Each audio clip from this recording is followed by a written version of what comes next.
All right, in this video, we're going to look at using properties of logarithms to condense an expression down to a single logarithm. So we're just going to be working backwards from what we did in the last video for the problems in example 1. So this is going to come in handy when we solve logarithmic equations that start off with more than one logarithm in them. So we'll be able to condense them down from maybe 2 or 3 logarithms or more to just one single logarithm. So in example 2, we're going to use the properties of logarithms to write the following as a single logarithm. So we're going to start with part A here. We have log base 3 of x minus 1 minus log base 3 of x plus 1. And here we are subtracting logarithms that have, same base. So subtracting logarithms is an example of using the quotient property. So log base 3 of x minus 1 minus log base 3 of x plus 1. Using our quotient property, we get log base 3 of x minus 1 over x plus 1. Part B, we have log of x plus 2 log of y minus log of z. So we have 3 logarithms in this example. And using our power property to bring this 2 that's in front of the log y back up into the exponent, we'll get log of x plus log of y squared, when we move that 2 back up there, minus log of z.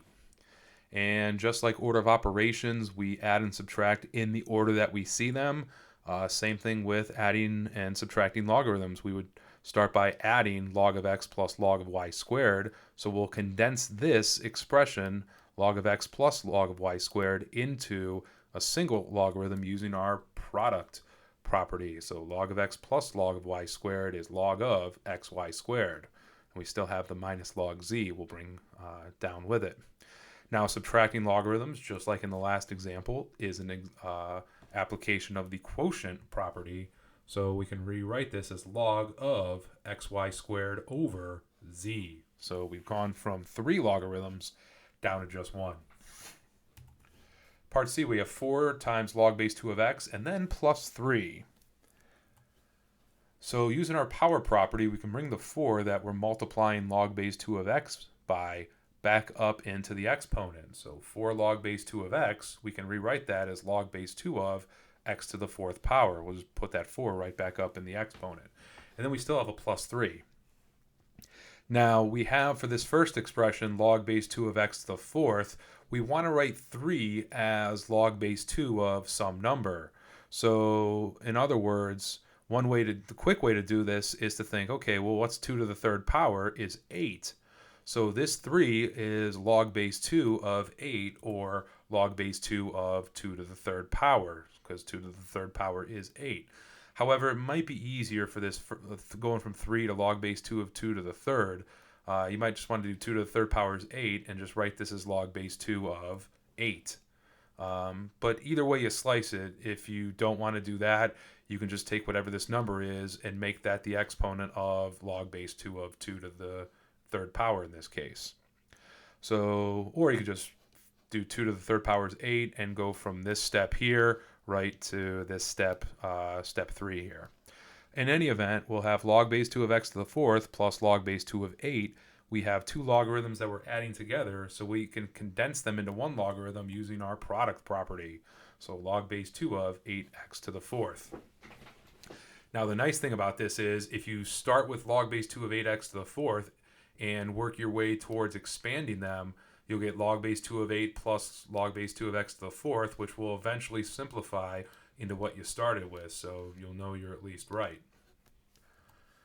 All right, part D.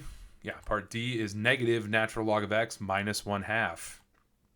So negative natural log of x, it is negative 1 times the natural log of x, which we can move that negative 1 times back up into the exponent. So we'll get natural log of x to the negative 1st power and then minus 1/2. So we'll bring that negative 1 that we're multiplying the natural log of x by back up into the exponent using the power property.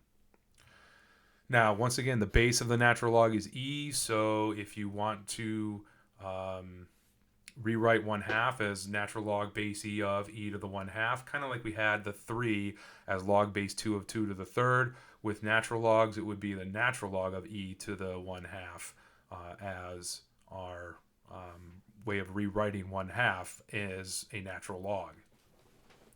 So we have the natural log of x to the negative first power minus the natural log of e to the 1/2. We are subtracting natural logarithms. But before we do that, we'll convert e to the 1/2 power as the square root of e. So remember, raising anything to the 1/2 power means you're taking the square root of that base.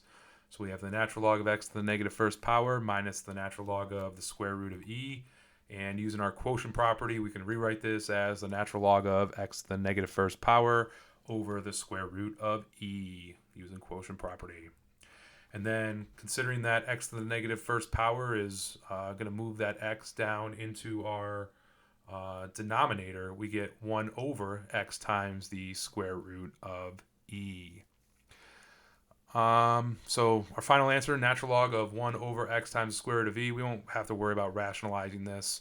That's not going to be the goal of this section here. But all right, that about does it for this video. Thanks for watching, and I'll see you next time.